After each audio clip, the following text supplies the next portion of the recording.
KSAT 12. The Nightbeat starts right now. 4 months of waiting, wondering, and wishing for answers. It is the reality one San Antonio family is living.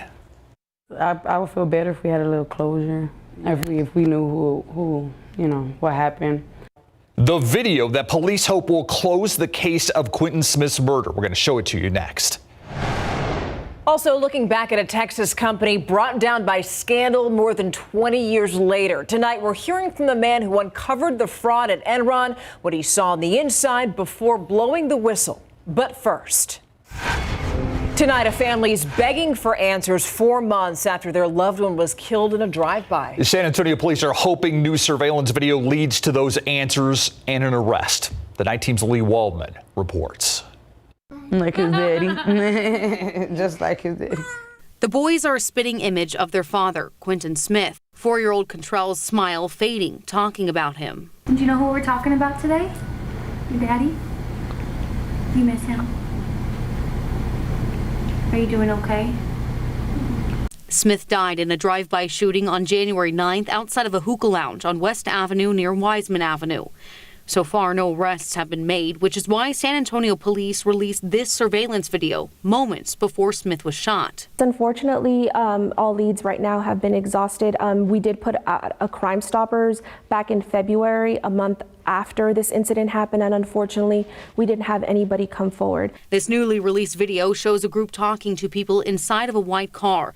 Police believe the person or people in the car could be responsible for killing Smith. We're hoping just somebody just can come forward and bring that closure to Quentin's family. Smith's widow, Dominique, and mother, Verlinda, are praying for the same, holding hands, wanting justice. Please, somebody come forward. That's all I can say, because we're not going to stop. We're going to keep, trying. We're going to get justice. And teaching Smith's children about their father. I'll always be my baby boy.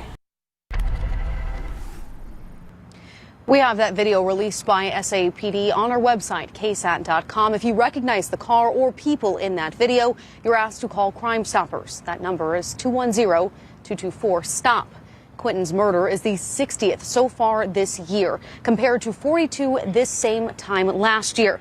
Law enforcement are investigating contributing factors or possible contributing factors, including ghost guns. Tomorrow night on the Nightbeat, we'll hear from ATF and the trends that their agents are tracking throughout the country, including right here in San Antonio. Live outside of Public Safety Headquarters, Lee Waldman, KSAT 12 News. Lee, thank you. A mother and her boyfriend are facing more than a dozen charges in connection with the death of a 5-year-old girl. A grand jury returns an indictment against them on Friday. The victim in this case was Mercedes Lozoya. Bexar County prosecutors say that she was beaten, gagged, and had tacks pushed into her feet. Investigators say they uncovered multiple cases of abuse when Lozoya's mother took the 5-year-old girl to the hospital back in February. At the time, Lozoya had been unconscious.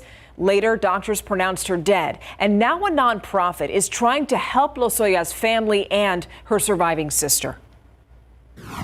So her sister's alive and well and thriving. And what we can do, we can't bring Mercedes back at this point. But what we can do is we can help her sister. Jasmine Anderson, who you just heard from, is the founder of KJ's Angels. The group is encouraging people to report any signs of abuse that they see in their communities. Both Ruiz and Mendoza face 5 to 99 years of life in prison if they're convicted. It's partially a numbers game. Open jobs at the Bexar County Sheriff's Office expected to be filled soon. But Sheriff Javier Salazar says that won't be enough. In a letter to Bexar County commissioners, he says crime is already on the rise and believes it will continue to increase over the summer months. Sheriff Salazar sent this request for more personnel as part of a mid-year adjustment, though he says the official budget request still a few weeks from being presented. Among his requests, the sheriff wants to unfreeze the 41 budgeted civilian support positions. He's also asking for 12 additional patrol deputies and 5 more criminal investigators. The sheriff acknowledged a bump in pay granted by commissioners and recruiting efforts are already helping to fill the current vacancies.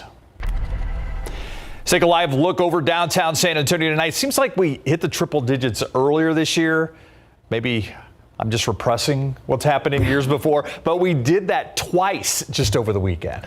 Yeah, we did actually. Record high temperature of 101 on Saturday, and then we made it to 100 again on Sunday. The Saturday was a record, but the 2 consecutive 100-degree days was the earliest we've ever done that on record here in San Antonio, and our records go back to 1885. Today, we tied the record high, 97. That's been held since 1967, and it was a hot one everywhere. We felt the heat out there. Pleasanton 99 earlier today, Cotulla, Carrizo Springs 102, even 99 for the high temperature in Hondo. We're going to talk about how hot it's going to be the rest of the week and also where there is a chance for some rain in the near term. Coming right up. Steph. All right, Adam, thank you. In other news, Lavernia ISD is going to allow some of its staff members to carry concealed weapons on campus. This is an update to a story that we first told you about at 5 o'clock. Tonight, the school board voted unanimously to implement a district guardian program. That decision is coming after several months of discussions with parents, students, teachers, law enforcement, and district administrators. Lavernia's director of safety and security says that 88% of the people supported the program in a survey that was taken earlier this year. Guardians have to have 20 hours of classroom training, 20 hours at a firing range, a license to carry, pass annual psychological exams, and also have to undergo random drug tests. The voters spoke at the polls this weekend, rejecting 2 school bonds for Medina Valley ISD. The district now trying to figure out how to plan for a community of students and a population that's growing. One bond worth $383 million would have added an elementary, a middle, and a high school in that district. The average homeowner would have paid about $57 more a year on property taxes. The other bond worth $14 million and would have added a new stadium. I don't think the issue is that we need it. Maybe how it's spent and how much is spent is the problem. The district is now trying to think of a new plan. A little more than 7,000 students currently enrolled in Medina Valley. That's expected to increase to 17,000 in 10 years. And voters gave Northside ISD its nearly $1 billion bond to help renovate schools there. But a Twitter thread claiming district staff were pressured to vote caused some controversy. The district's teachers union said they brought up a similar concern with the district. And today we've learned it all goes back to what the district called a miscommunication. The district says a principal at one school sent a newsletter on April 18th directing staff to vote for the bond. The district says they were made aware of it 10 days later and that it was immediately addressed.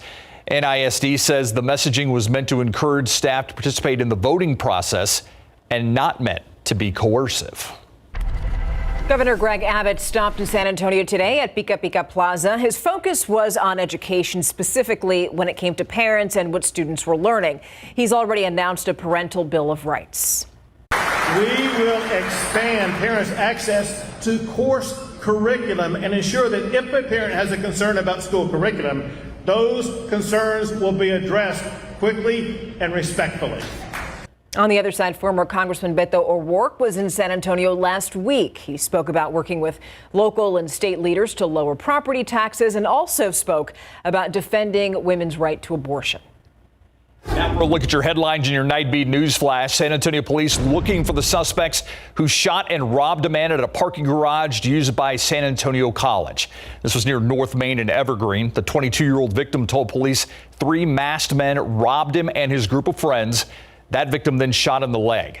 Police did not say if he was a student, but they did say he was able to get to a nearby bar where he was treated by medical personnel.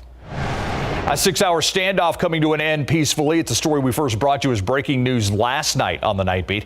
It happened near Shelby and West South Cross on the city's south side. Some neighbors couldn't get back into their homes from 6 p.m. to midnight until that suspect gave himself up. Police say the man threatened a 51-year-old man with a gun and then went inside his home. His name has not been released. No injuries were reported.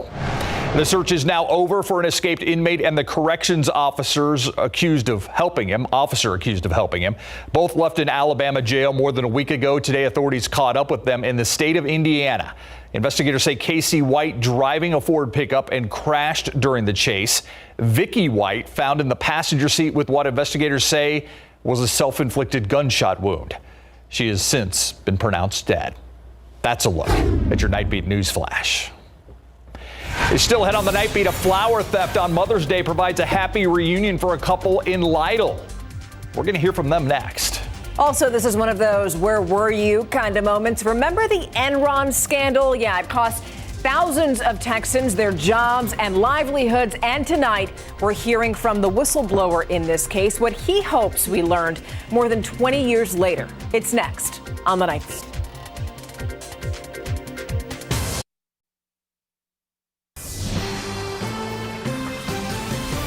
Imagine losing your job, pension, livelihood because of fraud.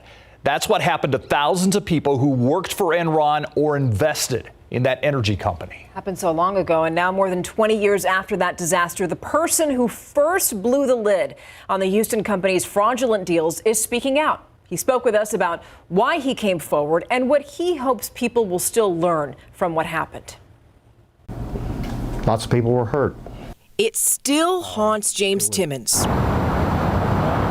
Many of us recall the images of workers in tears leaving Enron's Houston headquarters. That was late 2001. Thousands lost their jobs and retirement savings. You go to Enron to have a safe future, but that's no longer there. It's the last thing James wanted to happen. For years, he worked for Enron as director of private equity. Any business unit worldwide which wanted to access that market had to come through me. So we had one voice out in the public in the institutional market. That was me. So I saw a lot of opportunities that Enron was pursuing. But it all came to a halt in 1999 when James noticed something. I saw too much potential fraud, self-dealing, self-enrichment at the expense of Enron shareholders. James says he tried warning senior managers at Enron, but when they disagreed, he walked away. I quit because I felt like the activities that were being conducted by a senior group of officers at Enron were potentially illegal. They were fraudulent. They were self-dealing, self-serving. But it wasn't until more than a year later that he anonymously came forward to the Wall Street Journal and told reporters what he knew. I did it to put it in the public market and hold those accountable who needed to be held accountable. Then began the avalanche. Investigations revealed that Enron's top executives made in the tens, some hundreds of millions of dollars while hiding the company's actual financial state. At the time, Enron filed for the largest corporate bankruptcy in history.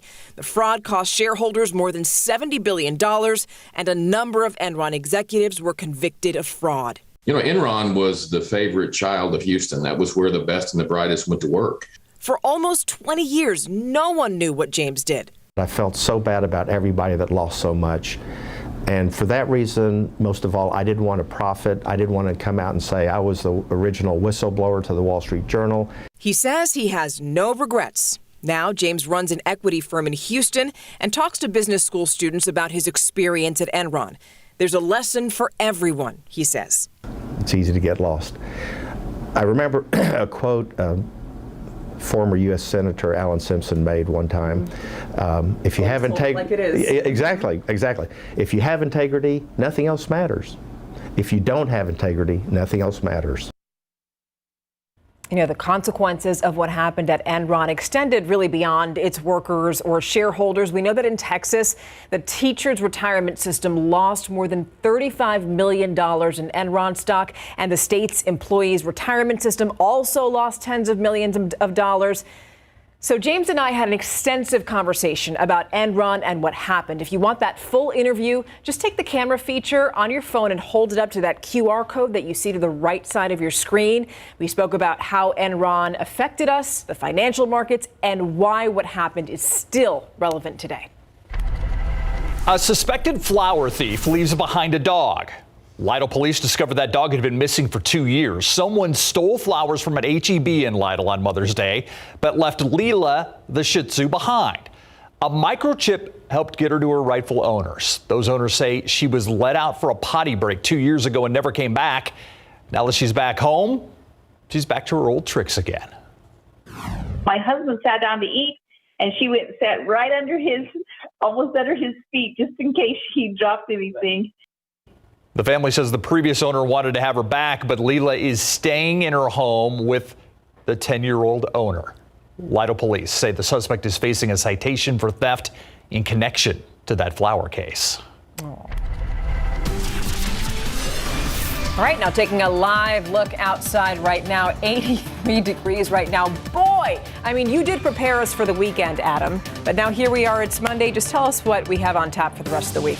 Oh boy, 101 Saturday and Sunday. One of them was a record breaker. The rest of this week, not 100, but still hot. We talked earlier about how today was a record tying day at 97. And with the heat and the humidity, you'd hope we'd have some rain chances. But I really just think we have a few rain chances closer to the international border, basically along the Rio Grande. We'll get into the specifics in a moment. And a total lunar eclipse on the way. Let's get ready for it right now, starting with a look at our temperature trend.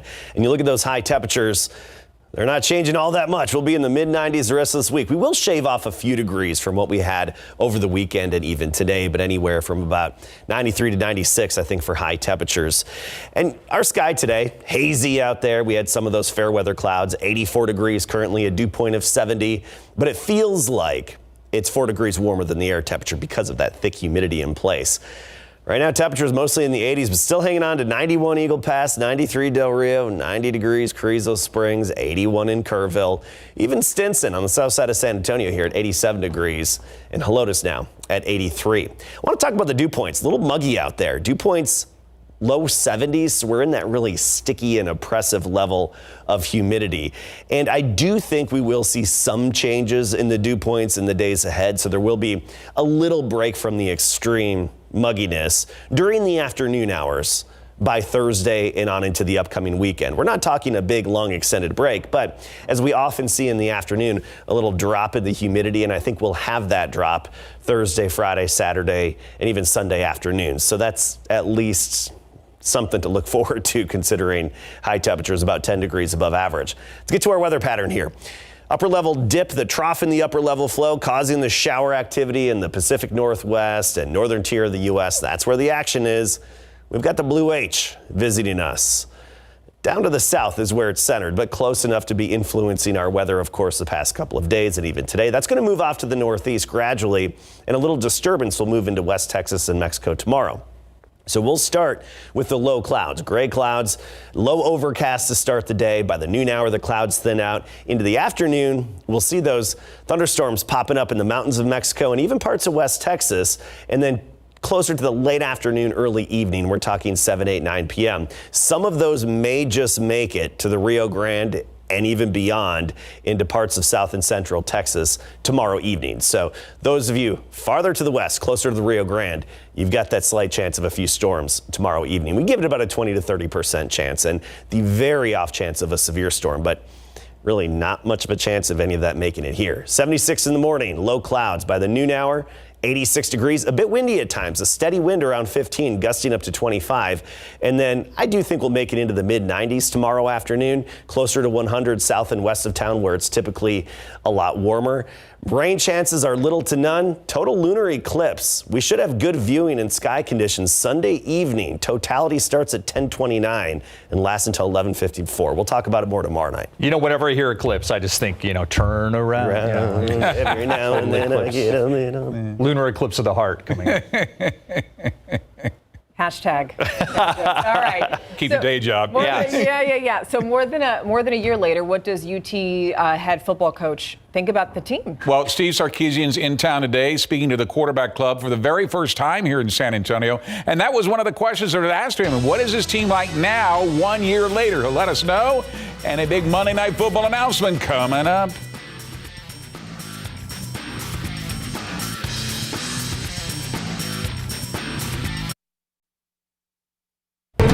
Made his first visit to San Antonio's quarterback club today. Texas Longhorns head football coach Steve Sarkisian. His first visit was done in style as they rolled out the burnt orange carpet at the San Antonio Country Club. Before his address, Sarkisian is coming off his first season ever on the 40 acres after a disappointing 5-7 finish, as 3-6 in the Big 12. The big question now for Sark and his staff is who will start at quarterback, Hudson Card or transfer Quinn Ewers? But the big question is, did Sarkisian notice a culture change between the spring 2022 compared to last year?